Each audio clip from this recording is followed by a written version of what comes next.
창세기 17장 15, 16절을 읽겠습니다. 하나님이 또 아브라함에게 이르시되 내 아내 사레는 그 이름을 사레라 하지 말고 그 이름을 사라라 하라. 내가 그에게 복을 주어 그로 열국의 어미가 되게 하리니 민족의 열왕이 그에게서 나리라. 아멘. 오늘 소개할 성경의 인물은 아브라함의 부인인 사라입니다. 하나님께서는 아브라함을 아브라함으로 바꾸신 것 같이 사레의 이름도 사라로 바꾸어 주셨습니다. 그리하여 이들 부부는 모두 하나님 앞에서 새 사람이 되었습니다. 부부가 함께 새롭게 되었으므로 이제 그들에게서 이삭이 날 수 있는 것입니다. 또 하나님의 약속을 따라 사라에게서 난 이삭만이 아브라함의 유일한 상속자가 되는 것입니다. 여기서 성경이 말씀하시는 여자의 의미에 관하여 잠시 보기로 하겠습니다. 하나님께서는 아담의 옆구리를 열어 그의 갈빗대로 하와를 만드셨습니다. 즉 여자는 남자에게서 나왔습니다. 그리고 여자는 자신이 나온 남자의 갈빗대 자리인 그 품으로 돌아가야 합니다. 다시 말하면 여자는 남자로부터 독립할 수 없으며 남자의 보호와 공급을 받으면서 그 그늘에서 살아야 한다는 것입니다. 하와가 아담에게서 나왔듯이 교회 즉 성도는 그리스도로부터 나왔습니다. 그리고 그리스도인들은 모두 하나님 앞에서 여자로서 그리스도의 신부요 배필입니다. 또 우리 그리스도인들은 남편인 그분으로부터 독립할 수 없으며 그분의 보호와 공급과 사랑을 받으며 그분의 그늘에서 살아가야 하는 것입니다. 결혼식 때 신부는 머리에 면사포를 씁니다.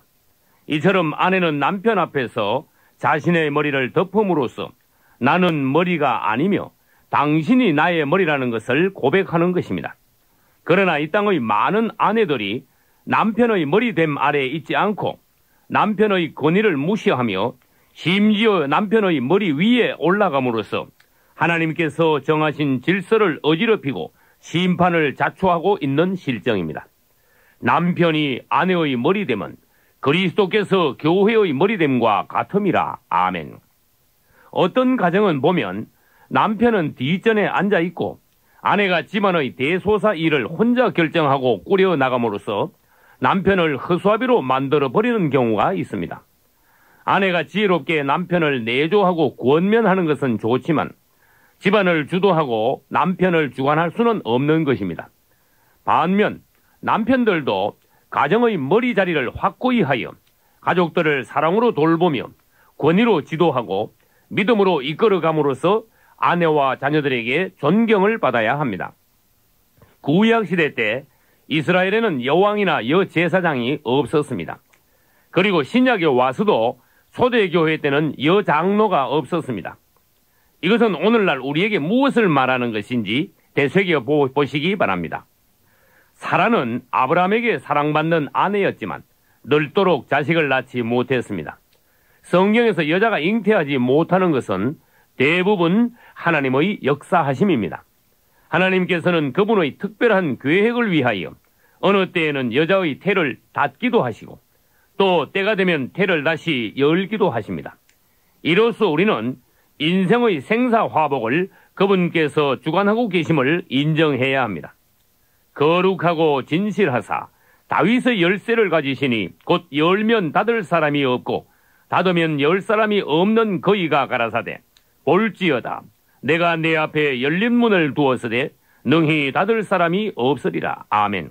하나님께서는 고의로 아브라함과 사라의 육체의 힘과 기능이 완전히 끝날 때까지 기다렸다가 그 후에 순전히 하나님의 능력으로 잉태하게 하셨습니다.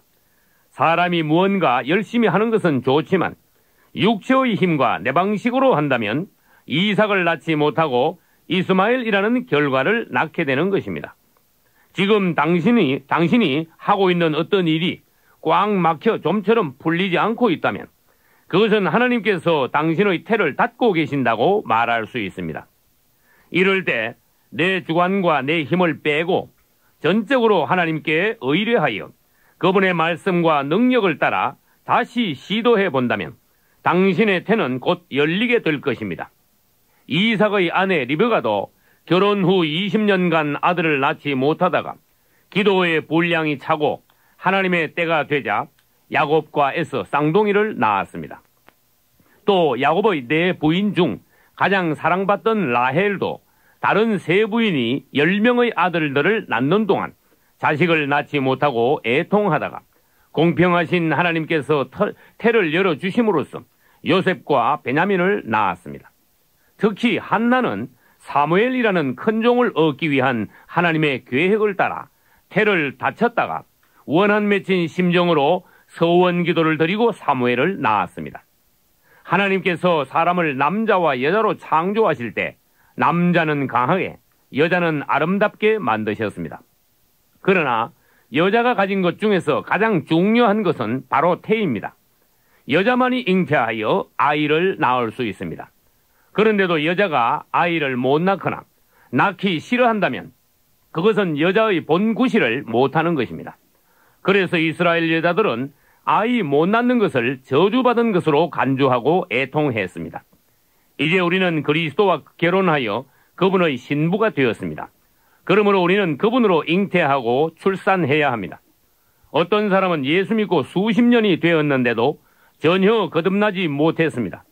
그것은 시집가서 계속 아이를 못 낳는 영적인 태가 닫힌 것으로 말할 수 있습니다.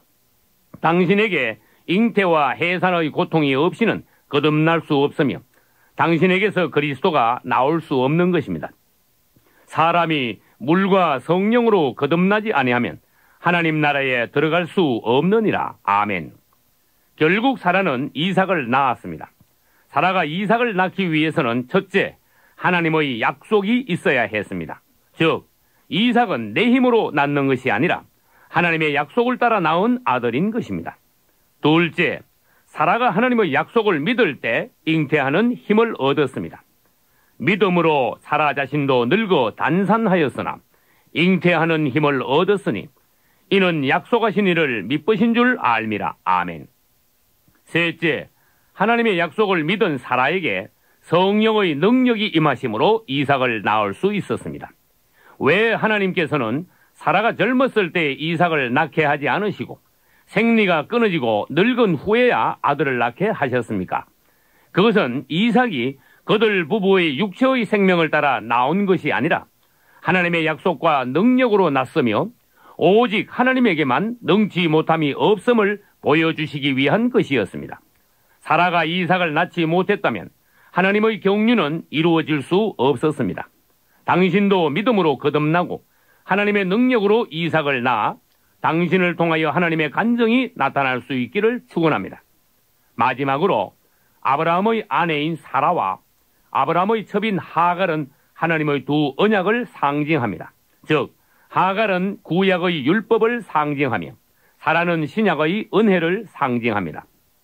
율법은 사람이 자신을 의지하여 율법을 지키는 노예가 되어 이스마엘같이 되게 하지만 은혜는 우리가 하나님을 믿음으로 은혜를 받고 자유한 자의 아들인 이삭이 되게 합니다.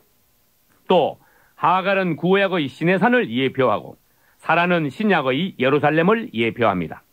그러므로 시내산에서 나온 율법을 따라 사는 것은 이스마엘 같은 자들이 되고 결국 하나님으로부터 쫓겨나게 되지만 예루살렘에서 나온 복음을 믿는 자들은 이삭과 같이 천국의 장자와 상속자가 되는 것입니다. 다시 말하면 율법을 따라 사는 자들은 하갈의 아들들이며 믿음으로 사는 자들은 사라의 아들들입니다. 이제 사라는 우리 그리스도인들의 어머니가 되었습니다. 형제들아, 너희는 이삭과 같이 약속의 자녀라. 아멘.